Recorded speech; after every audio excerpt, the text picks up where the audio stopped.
What happens to WikiLeaks if Julian Assange is arrested? Joining us now is the spokesperson for WikiLeaks, Christiane Refensen, and James Bull, a journalist who's been working with WikiLeaks. Welcome, both of you, to Freedom Watch. First, Christiane, to you. Judge. What will happen to WikiLeaks if Julian Assange is arrested and incarcerated and can no longer run the organization? Well, it's very important to understand that the organization is not a one-man show. We have dozens of people who have committed to full-time on working on projects. We have hundreds of volunteers. They are spread around the world, working in an online community. And WikiLeaks will continue no matter what. And it's important to understand as well that WikiLeaks represents an idea that is increasing in its momentum, and it will continue even though WikiLeaks is taken down. There will be 10 more organizations starting up with the same idea. Understood. James, are you releasing documents even as we speak, in addition to those that you released earlier in the week? Yes, every night WikiLeaks is putting out new documents, as are all of the media organisations working on here. Despite the cyber attack, a document was released 3 hours ago talking about the Sri Lankan president in being involved in war crimes. There's a whole new drop, I think, happened. Probably even as we speak now, it'll be about that time.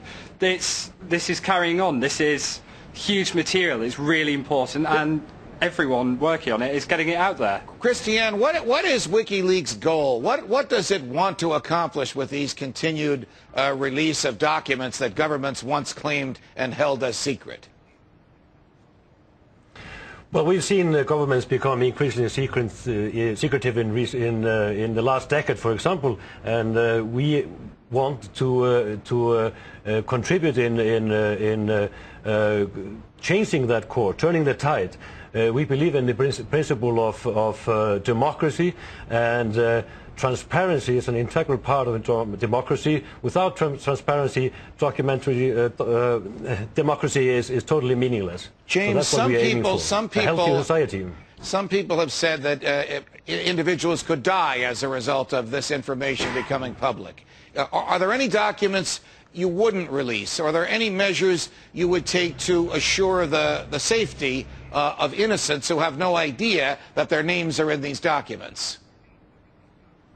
I think what has to be said is actually all of the media organisations working on this are actually taking care to protect people.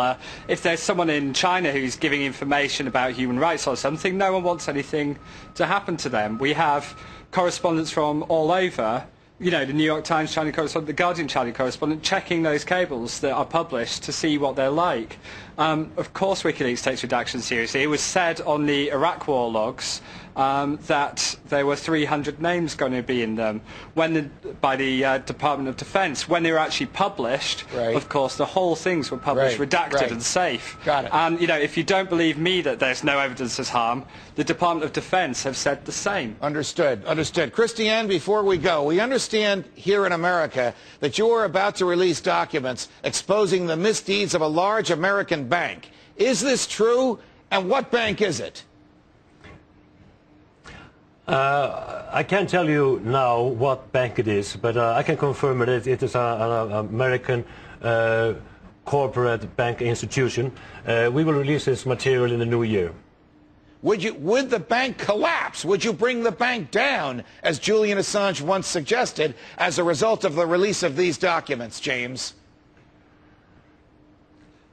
Who knows? I haven't seen it. I look forward to seeing it.